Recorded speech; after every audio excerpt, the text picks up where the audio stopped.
Hi, everyone. Good evening. Welcome to the second event of our Confederate Reckoning series by the USA Today Network's South Region. I'm Ashley Hopkinson, editor of the American South. The series is about how we reconcile our past, our complex history, and look forward and think about acknowledging the often untold or barely told stories, sometimes erased stories of people in our communities. And Engagement Director in the USA Today Network South.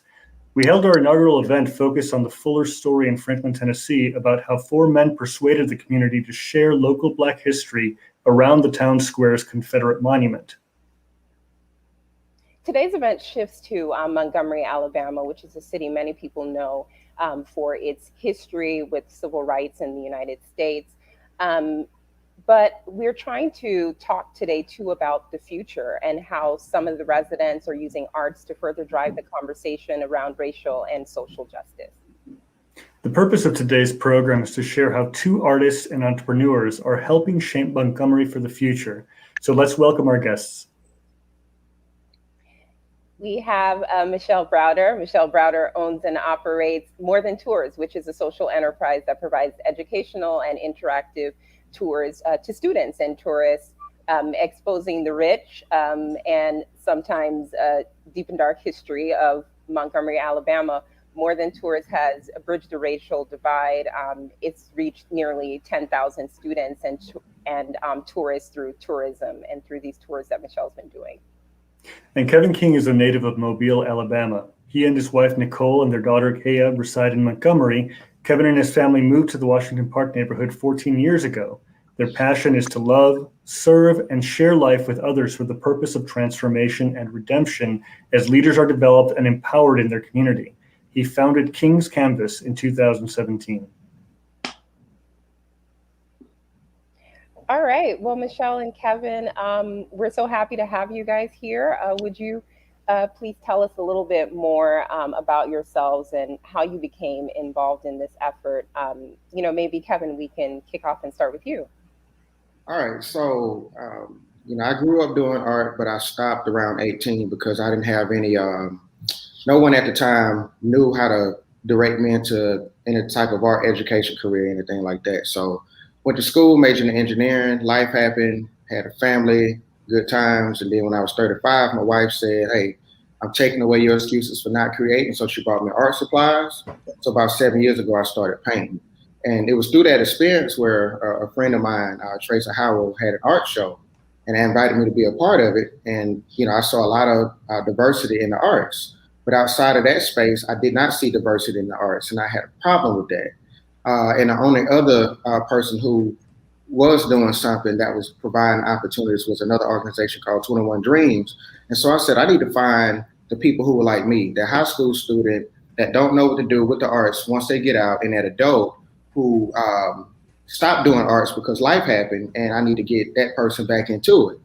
But as far as equity and justice is concerned, I needed to see more. I needed to see more Black people with the presence, in the arts in Montgomery. From my vantage point, that wasn't happening. And so I created the King's Canvas as a way to provide opportunity and access to underdeveloped and underexposed artists, primarily those who would be considered marginalized. Thank you very much. And Michelle, would you tell us a little bit about yourself and your story? A little bit.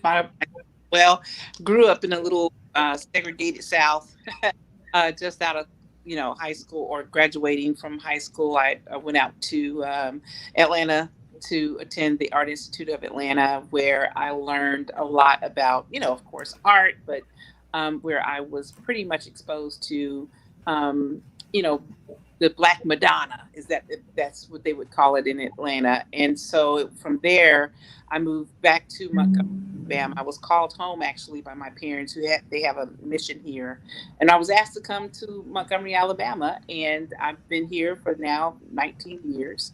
And I work with young people, and my passion is to help, elevate them, art history, courageous conversations. And so from there, I started working with the community, opened up a business, two of them actually. One was a restaurant. And so a couple of years later, after Obama happened, it traveled with him for some time. And then I came to the understanding that I had to continue my work with young people. And from there, I Am More Than, my youth organization, was founded, and into now what is now called More Than Tours, which is a social enterprise to help, raise money for my nonprofit, just resources, a social business. And so I've been here now for the past 19 years in Montgomery.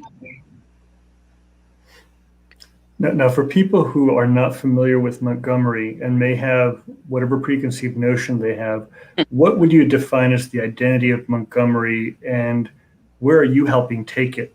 Now, maybe we can start with Michelle and then go to Kevin. Well, I guess the question to better answer that is, how does Montgomery define Montgomery? On our city seal, it says we are the cradle of the Confederacy, but yet the birthplace of the civil rights movement. I am trying to steer away from that and expose people to more of the true history of Montgomery, Alabama. And so basically, I would define Montgomery as Montgomery defines herself. As leaders in Montgomery has allowed it to be defined and continue to be defined as the cradle of hierarchy and racism and established systematic racism, for the simple fact that that's what the city seal says. That's our flag. Our city's flag is half of that is that of the Confederate flag. So I think that I would define Montgomery as a progressive city now, that we have, leadership that is really trying to change the narrative. But I would have to also say that Montgomery defines herself as the cradle of the Confederacy. How about you, Kevin? So I would say Montgomery is kind of going through an identity crisis and have been for quite some time because of our civil rights history and our narrative, which is very important. So we are a city that literally impacted the world. But at some point, it seemed as if the world bypassed Montgomery because Montgomery is still stuck in a lot of ways. But like Michelle said, here we see a lot of progression happening on the ground. We see a boost in just progression as it relates to our local leadership, politics, the arts community, which of course we're heavily involved in, entrepreneurship. And so we see that side of the coin as well. And so I think what we're trying to do is to not allow ourselves to continuously get stuck in the past, but not to forget the past, but to utilize the past as a springboard to not, going down the same path that we've gone down previously as a city. And so we're just trying to change the narrative and just trying to create something new as we progress.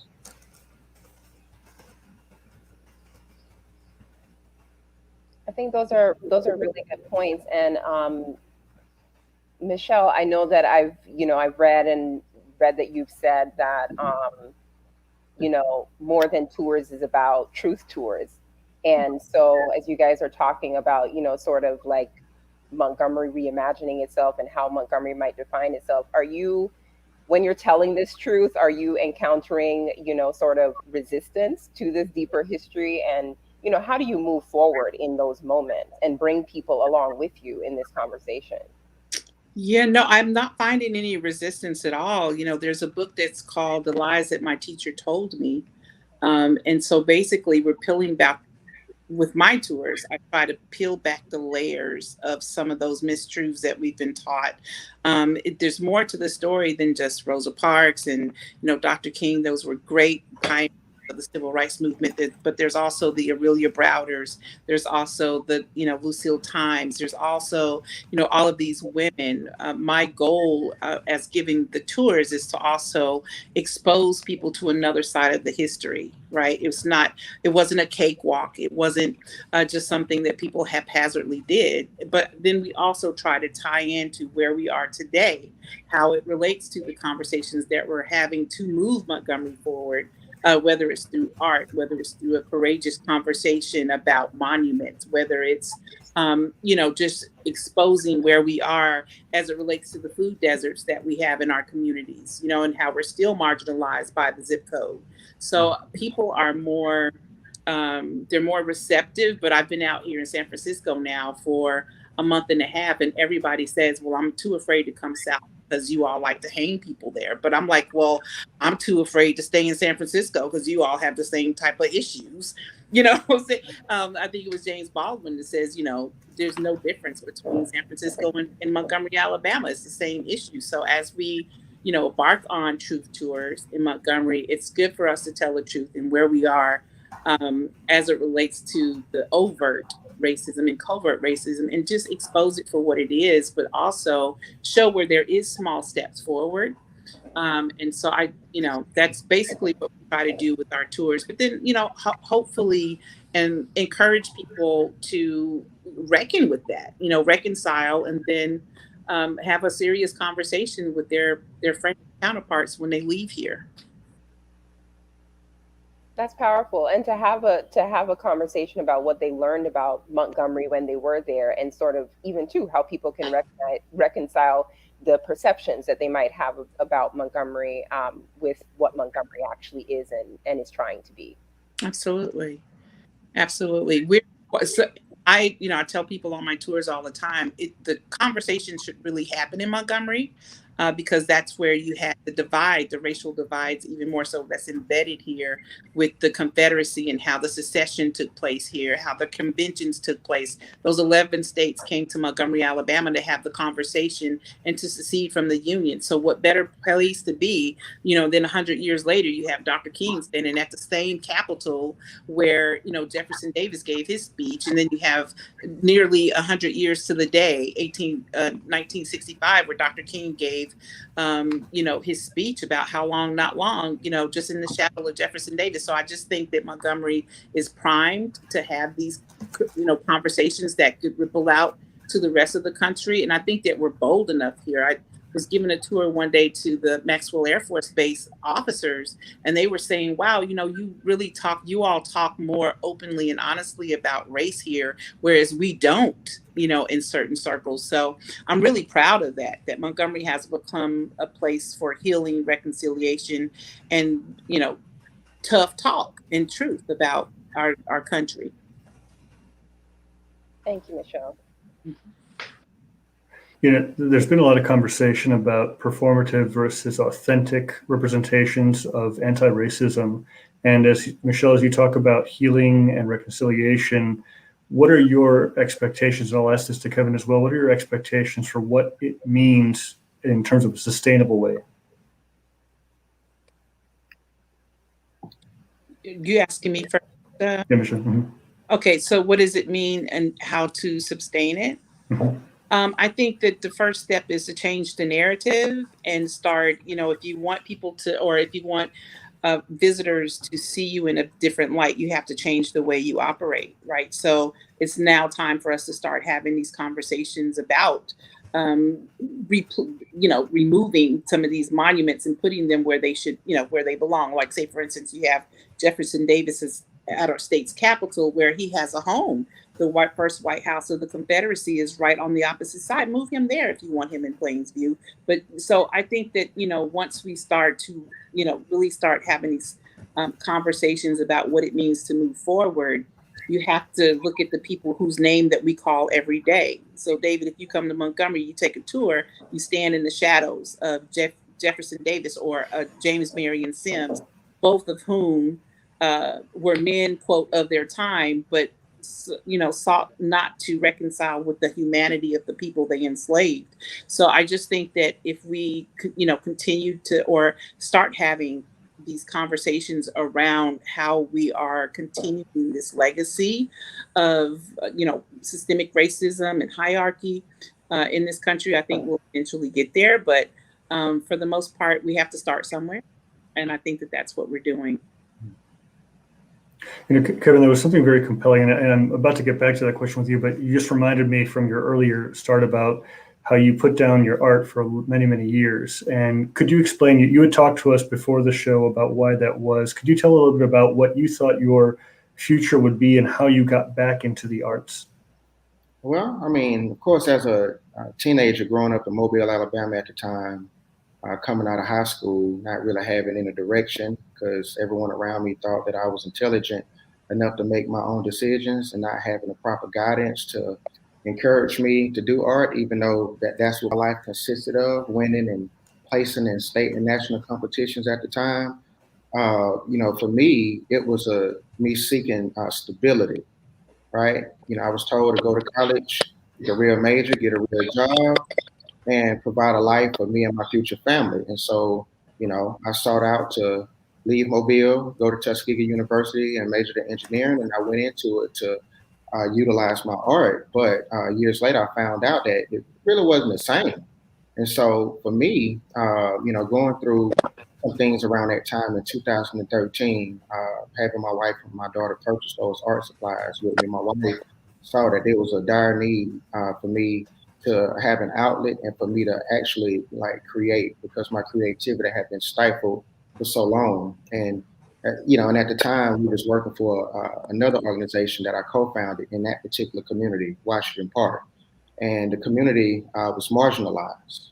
Community had been historically marginalized for a long time. The street that we lived on literally runs into the back gate of St. Jude. And St. Jude was a staple in that community in the past, right? You had Dr. Martin Luther King, Harry Belafonte, Samuel Davis Jr., Nina Simone, a lot of artists who camped out on the last leg of the 7th of Montgomery March. It was Campsite 4, and they had the Stars for Freedom rally. So there's a lot of history in that community. But through, just as Michelle talked about, systemic injustices that took place, an interstate system was run through our community. 2 blocks behind my art studio, and that community has been marginalized since. You can bypass it. Commerce stopped. It crippled the Black business district. Not only Black businesses, it crippled the business district overall. And for me as an artist, living in that community at the time, working for this other organization and seeing that, it did not sit right with me, that people were constantly being marginalized, especially our artists who could potentially be entrepreneurs, but also looking at a community that was disenfranchised and seemingly forgot about it. No one knows what to do with it. And I'm gonna stop here. But understanding that art has the power to change community and address issues of community and economic development, I was there for community development. But if our community can be transformed economically, especially by using the arts as an avenue, I said, man, I need to get into this and figure out how to do this so I could provide a real solution to the development that's not taking place in my neighborhood.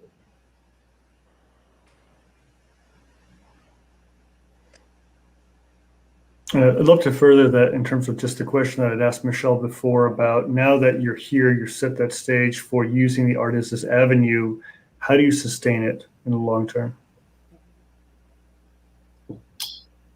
Long term. So there's a term called, and everybody loves, I talk about this whether people want to hear it or not. So I talk about creative placemaking a lot. And a simple definition, like I just mentioned earlier, was,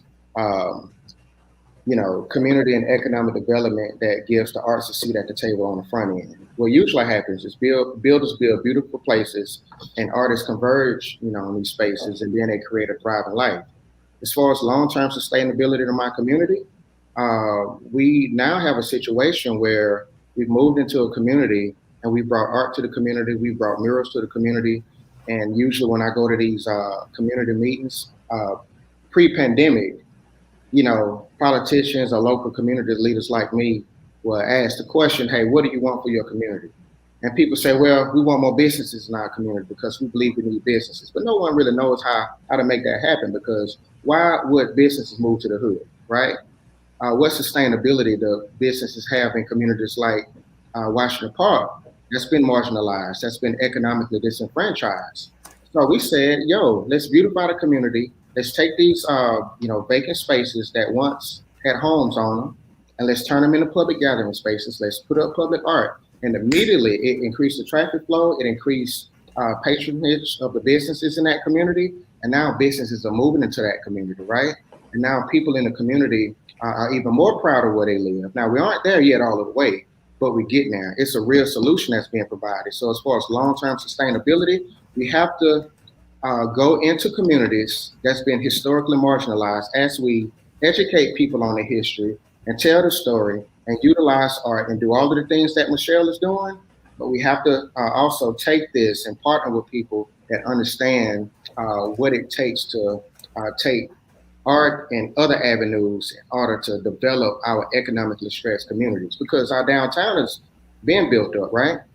But then when you drive even further west, you see the income gap decrease, or the income decrease. You see an income gap. So what about those people? So we can't forget about those who don't have voices to speak for themselves, and we can't forget to empower people so they can know that they have their own voice, so they can also speak for themselves. And we need to do what we need to do, and the strategies that we're using now to really empower our communities for long-term sustainability.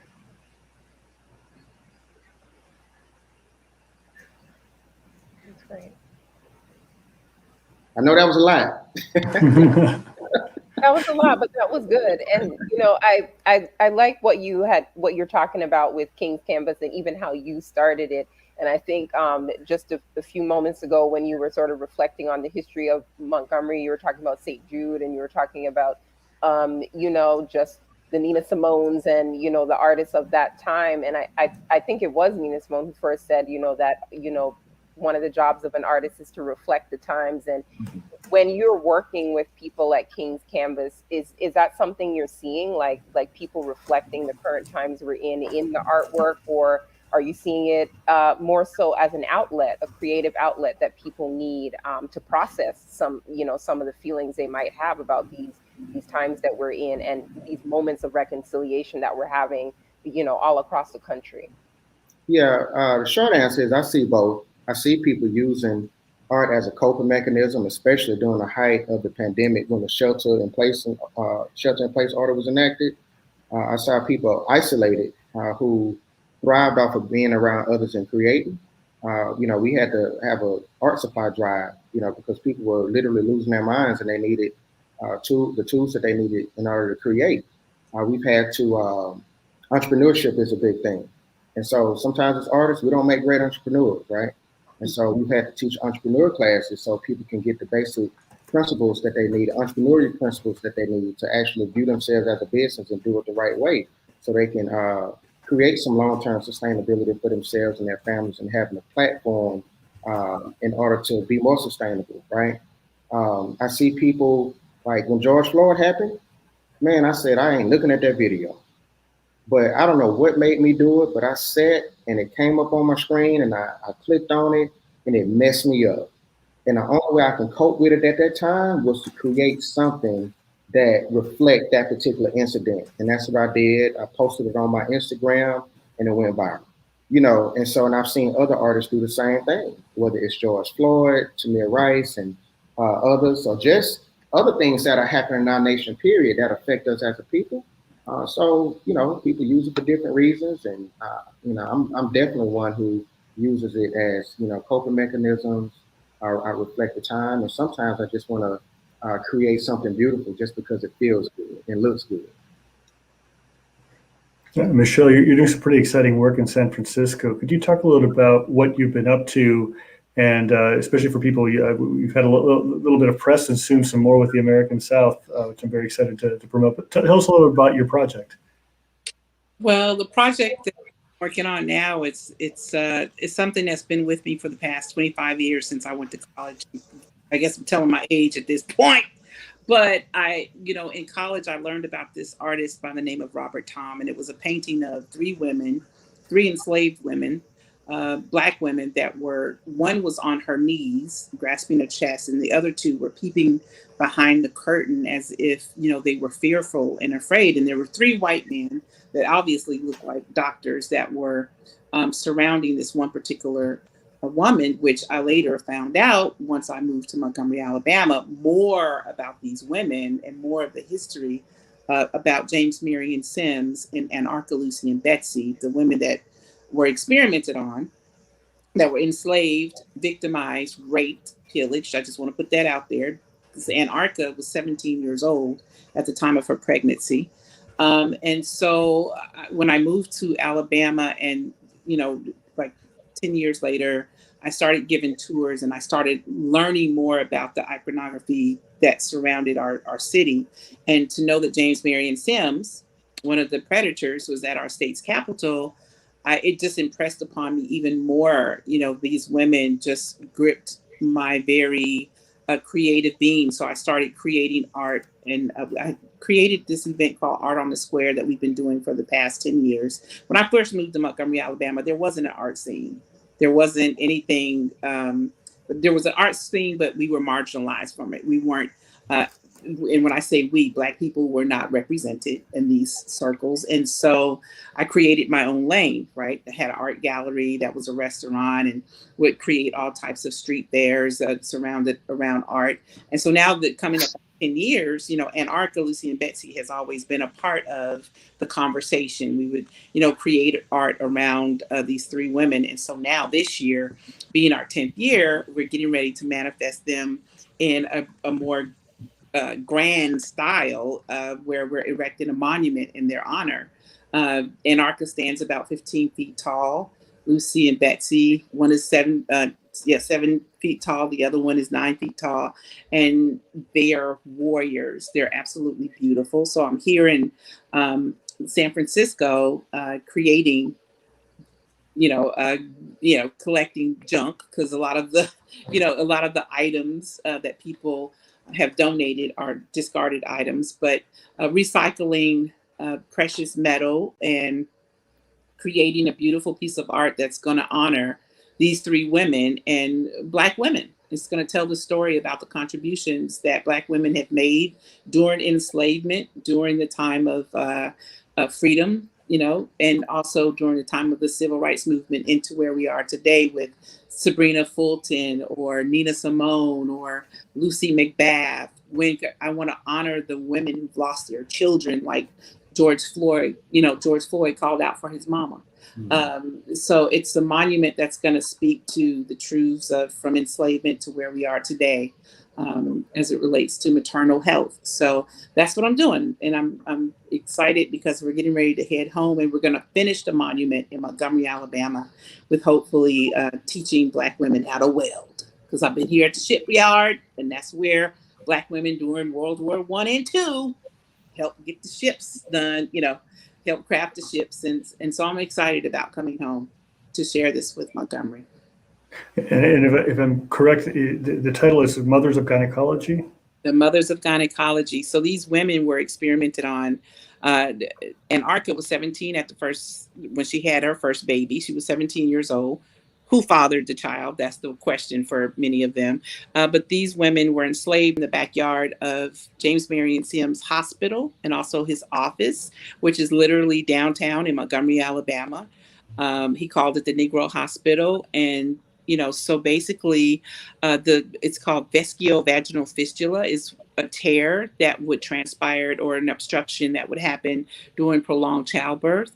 And that was, one of the experimentations that James Marion Sims and his white colleagues was trying to fix in these women. But he quickly found that he could make a living out of this because these women were being, they were bred on plantations and having children at very young ages, the youngest one of 9 years old.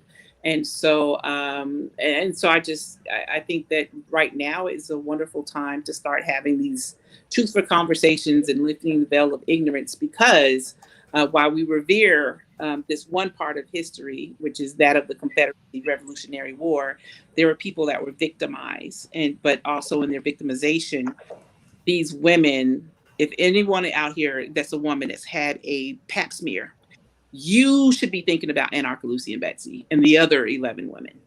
The Sims retractor, these instruments are named after this man. So my goal with the monument is to raise and amplify the voices of these women. And it will stand literally about 3 blocks from where the Negro Hospital is located, 1 block up from the National Memorial for Peace and Justice, and literally about a mile from where the plantation, West Scottsville, not too far from where Kevin King's, where his place is, was plantation territory. So it's just going to be a wonderful teaching tool when people come and to amplify the voice of these women. Sounds like a really powerful piece of artwork, and goes back to sort of exactly what we were talking about in the beginning, of untold stories or erased stories or half told stories, and just the way art pushes a conversation forward and can help to tell a fuller story. Anybody who walks by that is going to have some sort of internal conversation. I think it would be hard not to. Absolutely. Absolutely. Since we've been here in San Francisco, on Sundays, we allow people to come in, of course, funders, hopeful potential funders.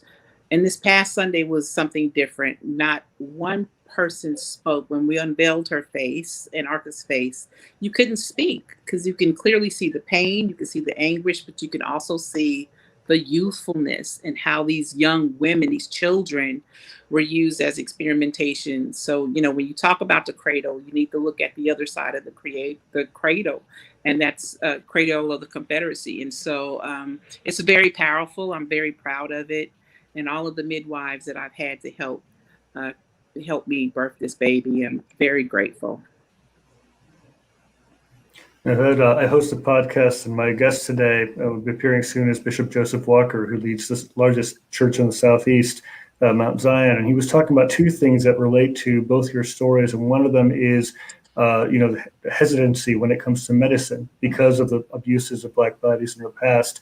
And the other one was the Tuskegee syphilis study, which is certainly a big part of this history. And, as you have conversations and stuff, you're, in addition to being artists and entrepreneurs, you're both leaders. And how are you finding that two things? One of them, how are you finding that you're able to have these tough conversations with people? And how are you able to take care of yourself during this really difficult time? Maybe we'll start with Kevin and then go to Michelle. Well, so, I was talking to a local group here about that not too long ago, about the skepticism of, some people in our community, as it relates to the pandemic and vaccinations and all of that. And so a lot of people have gotten vaccinated. Some haven't, but there are a lot of local conversations about that. Some are still on the fence, and some are not. Some are really champions of it. We get, at least I get, calls and, emails and text messages about, different testing sites, just trying to quickly get people vaccinated. So that conversation, I guess, with me and the community is kind of started. I'm still on the fence when it comes to some things as a leader. But I think overall, because we remember what happened with the Tuskegee syphilis experiment, and not just that, just us just being used to not being treated fairly as it relates to, just medical situations, period. I think it is important to take care of ourselves and to do what we need to do during this time to stay healthy and to not place ourselves in a situation where, we end up fatalities like so many people have already lost their lives during this pandemic. A lot of heartache and a lot of pain, and we want to avoid that. So I just think, as a leader, man, I'm just encouraging everyone to do what you need to do to live, because right now it's survival. It's survival for everyone out here, not just in Montgomery, but all across the nation, all across the world. And Michelle, related to that point, there's several communities that have declared racism a public health hazard or a public health crisis. And I think this relates to the conversation that we're having now about these abuses and ways to heal. You as a leader, as you try to navigate this, especially during this time where we're having this racial reckoning conversation, but also we're having some pushback in some ends, how do you navigate that effectively? And how do you take care of yourself? Everyone is an individual. I can't speak for that's, I will say that I have a tendency to be reluctant about the vaccine. Can I be completely honest? As a leader, I have to be transparent. And so I just think that people should do their research, because a lot of people have not done their research, follow the guidelines, what this, CDC says to get the vaccine. But how is it going to affect people? And for me, I'm not sure how it's going to affect me. If there's underlining issues. I've had friends who have gone through it with no problem. I've had friends who've had the symptoms of COVID. And so it's a very serious subject, but I think that individually people really need to do what's best for them. And if doing that for them or taking the vaccine is best for them, and then they should do it. As for me, I'm gonna wait a little while longer. But for the most part, the way I'm trying to take care of myself now is drinking more water, trying to use more preventive measures because, people with underlying issues. I just wish that our government was more focused on helping people with preventive measures. We have a healthcare system that is not free, that you just can't, up and go to the doctor for free, but yet, we want to pass out vaccines and rush. And there's a lot of scare tactics going on as well. However, I think that if we're really serious about preventing these types of diseases, that we should go a little bit further than just a vaccine. We should really start talking about preventive in healthcare, and whether it's Dr. Sebi's herbal teas, or just I think that we should take it a little bit more further and also educate the communities more on how to be in good health and take care of our health. So what I did was I started a horse farm during COVID. I went outside, I got some sun, I walked, and I made sure that, because I've had it. I had COVID. I think, Kevin, you did too. We've had it like before it was called COVID. There were people on my tour, and 2 days later, one is hospitalized in Birmingham, and the week later I had COVID. And I didn't go to the hospital. I was able to take care of myself and, do the gingers and drink the hot teas and walk, do not lay down, but, press through it. It was very difficult. But again, I think that, making sure that you do go outside, that you are surrounded by nature, and walking, I'm finding as I walk the hills of California. Very difficult, but we're going to get there. Thank you for sharing that. You're welcome. I think, Ashley, do we have a comment on the private chat? Oh, it was someone saying that Montgomery is blessed to have Kevin and Michelle here. They're important and hardworking. This reader is thankful for you guys and all that you do for the community. And I think that is a good segue to sort of something that you both said earlier, which I think was powerful, was about creating a lane for Black artists and Black art, in Montgomery as a space, and how that can sort of be, Kevin, you were talking about how it can be a bridge for community and, a leg to entrepreneurship and all of that. Where do you guys see the future of art in the city? What's your hope? Well, I would say I'm looking for art to change, just a landscape period locally, right? I think it's already happening with, murals that are being placed up, all over the place. And even now, I'm exhausted because my organization and another organization got a contract, and we just recently commissioned local artists to complete a mural that wasn't really due until next Wednesday, but we completed it yesterday. We started Friday, we completed it yesterday, and it's huge. And so we just had a lot of artists out. And so blight is a huge issue, right? So in order to mitigate blight, we are solving problems. We're solving a problem for the real estate developer. We're solving a problem for the city, for that artist that needs to earn money. And I ain't talking about $2 or $3. I'm talking about some real money to create art in a short amount of time that's worth it, that's worth the risk and the pain that it causes and exhaustion it causes on your body.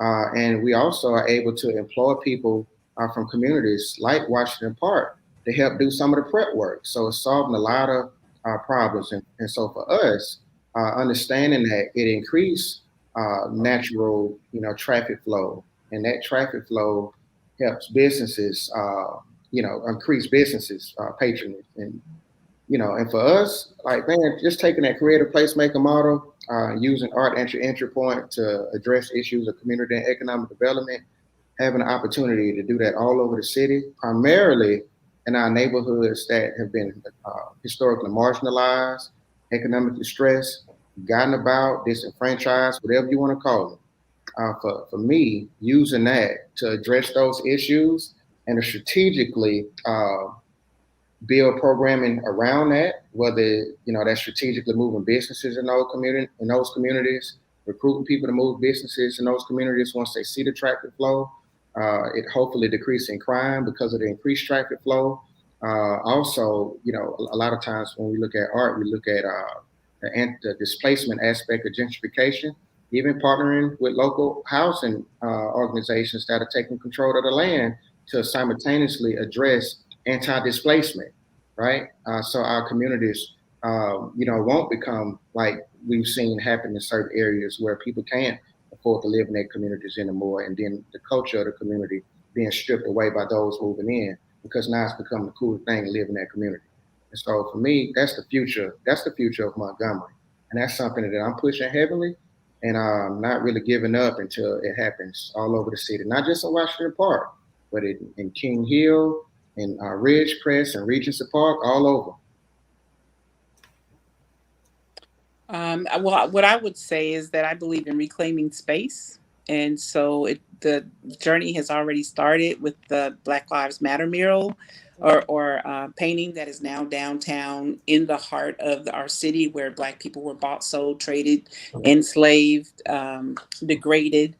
So we have reclaimed that space. I'm proud to say that I'm a designer of the Black Lives Matter mural, along with reached out to my colleagues, 21 Dreams and King's Canvas, to help us pull it off in literally 32 hours.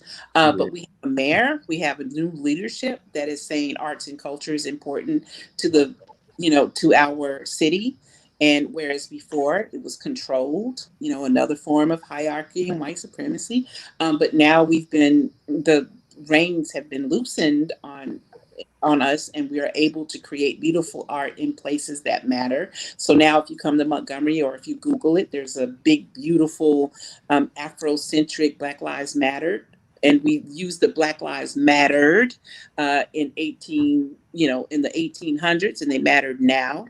And so it's even creating a conversation about the enslavement, but to where to transition into where we are today. So I believe that with new leadership, and with leadership that now says that we must have arts and culture, that it's vital to our vibrancy as a progressive city, and that would be our mayor, Mayor Stephen Reed. I think that I see a brighter future for Montgomery and their artists, and again with people like King's Canvas and 21 Dreams and Tracy. I can't remember Tracy's last name. Tracy, yes, and. Howard, okay. And all of these beautiful artists that are saying we're going to take back we're going to establish ourselves in the city, and we're now a force to be reckoned with. And I'm very proud about that, because again, we've been tossed aside, not given the opportunity, not given a seat at the table, but now we're bringing a folding chair. And whether it's the Civil Rights Memorial calling on my youth organization to produce art, or whether it's the 21 Dreams that's producing art on vacant buildings, or whether it's Kevin King taking over the outskirts and producing these magnificent pieces, the Claudette Colvin and Milton Madison. I just want to call all of them, because we are now literally the force to be reckoned with in Montgomery, Alabama, as it relates to creative, thought-provoking around these issues that our city has. And so I'm grateful for the new leadership that we have that's saying, do it, and do it well. So that's what I'm looking forward to the new Montgomery. Yeah, thank both of you. I mean, that was really powerful. And I think I do think that when people think activism, they, immediately will go to certain segments. But I feel so powerfully about art, music, film as a way to push very, very tough conversations forward, and to be a space for community. And like you said, a force to be reckoned with. And when you have cities that have vibrant arts communities, have vibrant conversations that tend to be bold. And I think that's great. That's great. Yeah, absolutely. Thank you. One conversation we have quite a bit within our own company is that of allyship. And as you have those conversations with your colleagues and with your community, what are the best ways people can become allies to the work that you're doing and to advancing Black Lives Matter and advancing racial justice? Well, I would say, and that's another thing that I would like to say about the Black Lives Matter, because we're not Black Lives Matter. We're not a part of the organization, but it's the anthem that Black people matter, regardless of, their economic status or, so I just think that to progress the conversation around humanity, that's what this is about. Is seeing the human being, right, and to treat people with respect because of their humanity. That's what we're pushing. And in the cradle of the Confederacy, where humanity was non-existent, I just think that we are primed. We're ready to continue this conversation using the art, using the creativity of a Tory who's Native American.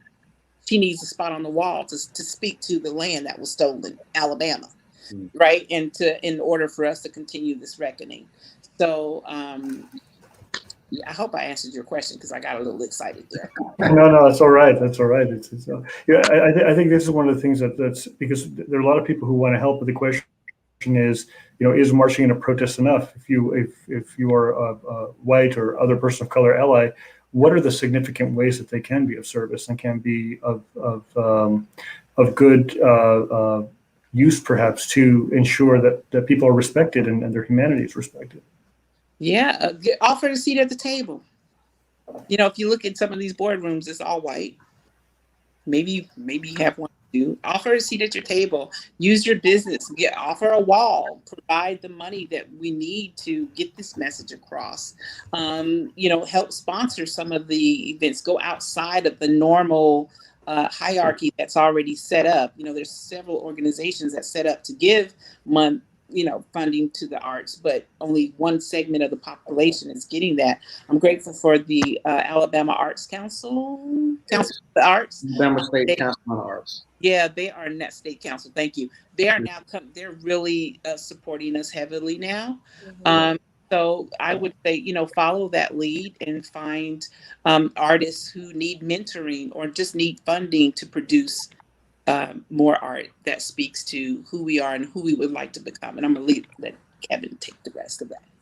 Yeah, so I would say the same. I echo everything Michelle said. And when it comes to offering a seat at the table, there were a few organizations in town that I had beef with, right? But I felt like that they got a clean slate in my book because they had new leadership. And because they had new leadership, I was able to give them the benefit of the doubt and say, okay, how are we going to move forward and change systems? And they are actively doing that, like the Montgomery Museum of Fine Arts or Alabama Shakespeare, like places like that are allowing us to have a seat at the table. And honestly, I'm not the type of cat that care whether or not I have a seat at your table. I want to be at my own table and do what we need to do because historically you hadn't allowed us to be a part of it. But if we're going to do some things together to change this city, I do think it's important to work together. But I also believe that it is equally as important for us to have our own organizations where we maintain a certain level of control with our own boards that people could become allies.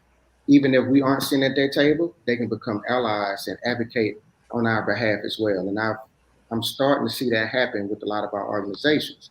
And so, like Michelle said, just to be in Montgomery or in America for that matter, to be a Black-led organization and to continuously be overlooked, we have a lot of white-led organizations that get started that need our talent. They bring us on board. We don't really have decision-making power. It's limited. Our creativity isn't allowed to be fostered as it should be. And we see support because we're supporting the white organizations or the white-led organizations. But when we start our own, we've seen people just back away and say, yo, I don't really trust you like that, right? I trusted you when you was with this group, but now that you're by yourself, sometimes people are a little hands-off. And so what I've seen is certain allies come forward to say, hey, I love you as a person. I love Michelle as a person and some other people in town. We're going to support you no matter what. And people should use their connections and leverage their social capital, if you want to call it that, on behalf of organizations that are actually on the ground getting the work done, right? And so for me, I think that's what it looks like for an ally to really be involved. Even when it causes you to relinquish your power and control, that's a test of a true ally. Are you willing to relinquish your power and control on behalf of someone that you know is getting the work done, even if that means that you're not in control of it? So that's true allyship. But oftentimes people call themselves allies, and the moment they lose control, they don't want to be involved. They want to have an appearance of an ally, but they really weren't. We have a lot of those in Montgomery too. Yeah, that's powerful what you guys both said, because I think earlier David was mentioning too. I mean, how do you get past what is performative and what is actual Right. real support? So you both brought up great points. Michelle says offer a wall. I might put that on a T-shirt. Offer a wall. I love artists. And what you said about social capital. Social capital is very powerful, and even offering a platform for some of the work that you guys are doing helps to push a bold conversation forward. Yeah. Right. Well, we're nearing the end of our program, and we would like to ask each of you, if you would, first of all, thank you so much for your time here, spending your valuable time with us and with the viewers of the USA Today Network South, American South, and all of our publications, the Montgomery Advertiser. Special shout out to Brokrift. And want to ask each of you if you would leave us with just some closing thoughts that the audience, some takeaways that they should be taking away from this conversation. And why don't we start with Michelle and then with Kevin? Closing thought, I would say, because I'm in a space where I have experienced some interesting things in San Francisco. Again, with what James Baldwin said, take this hammer, and just we have to. It's imperative for our country. We've been set back as it relates to the political climate with this new, I would say this now emergence of hierarchy and racism, the way it's done now, right? Because we've had 4 years of this vitriol. I'm saying for people to have courageous conversations, not just be a hearer, but be a doer, to find ways to connect with one another, see the issue, tackle it head on, and let's move forward. And I'm saying this because of our children. I'm saying this because of the generations that we're losing during COVID, educational generations that we're losing during COVID. Now is a time, since we've all been kind of slowed down, for us to seriously look at where we are as a nation and how are we going to lead this, this conversation for our children. How are we going to move past this? And now with the resurgence of the whole George Floyd, with what we're seeing now on a constant basis, it's just, I'm sure every generation says we have to do something, but really, seriously, we need to do something. And I think that part of that is to first put on those lenses, look at this history through a different lens, and let's look at ourselves and who we are and what we have to contribute, not only to the conversation, but the action behind that conversation. So I would leave that. Thank you, Michelle. Kevin? So I always hate coming behind Michelle because she's so eloquent with her words. Stop that. So wise. But I would say, don't become complacent. Right. I would encourage people to really, really, really put themselves in uncomfortable situations. Right. We have a lot of people in our local communities and certain neighborhoods, like I mentioned before, that are neglected, that are forgotten about. I would encourage people to get involved. And the way to get involved, if you don't know people in those communities, connect with people like us who somewhat have our finger on the pulse of what's going on in the community. Right.